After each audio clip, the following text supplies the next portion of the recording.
have legit elected leaders in the Democratic Party who are hostile toward Israel.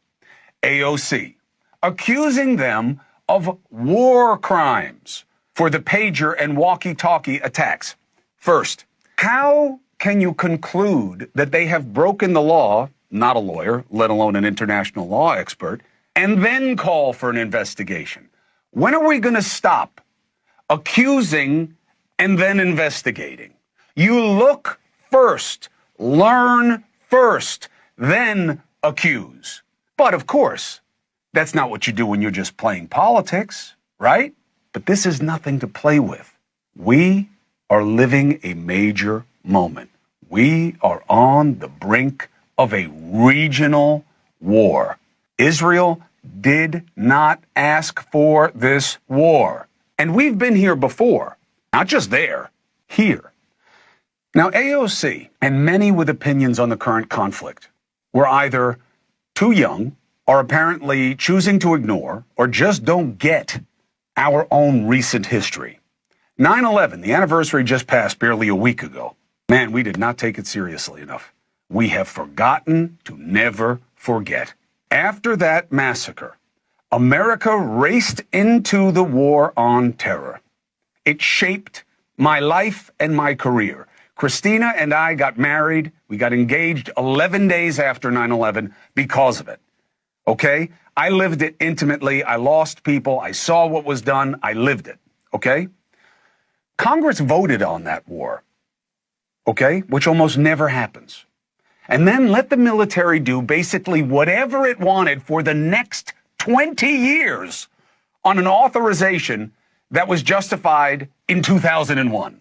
Not only did we go into the wrong country, but we killed hundreds of thousands, injured hundreds of thousands. And we were not in Pakistan, where we would later learn OBL had been chillin', or in Iran, which is the head of the snake, or in Saudi Arabia, which is the birthplace of Wahhabism that is the extremist birthplace of ideologies like Islamism. And yet it was all righteous. That was us and our allies. Israel suffered an attack of the same relative scale on October 7th, but that's where the similarities end. America faced no imminent direct threat. There were more attacks to come, but nothing of this scale, thank God. We're not surrounded. There are no formidable countries looking to team up against us. Israel checks all of those boxes. They are surrounded by terror organizations and Arab enemies. This is a fact. They have been attacked constantly since October 7th. Hezbollah, in Lebanon, has tens of thousands of real trained fighters who also happen to be zealot terrorists. They are designated as such by us with a blood oath to destroy Israel. Their leader just said as much.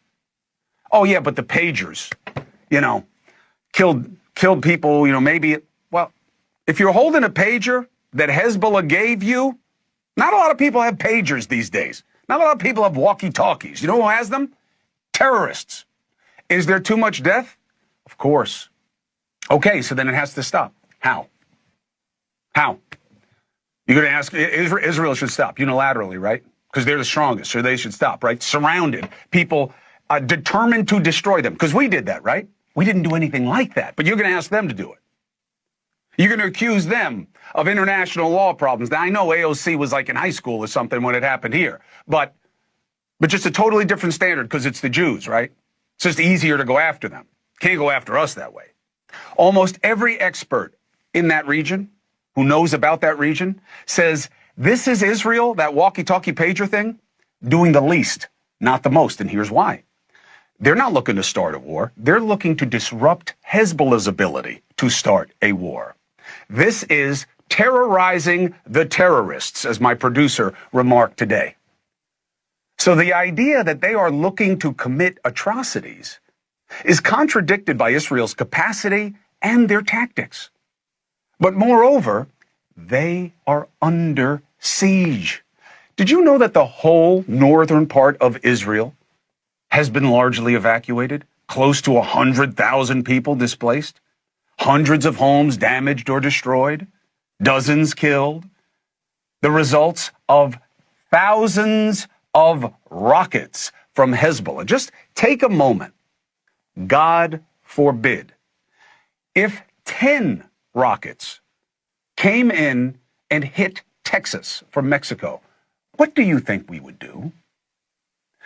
10,000 rockets from Hezbollah, depending on whose number you want to believe, since October 7th.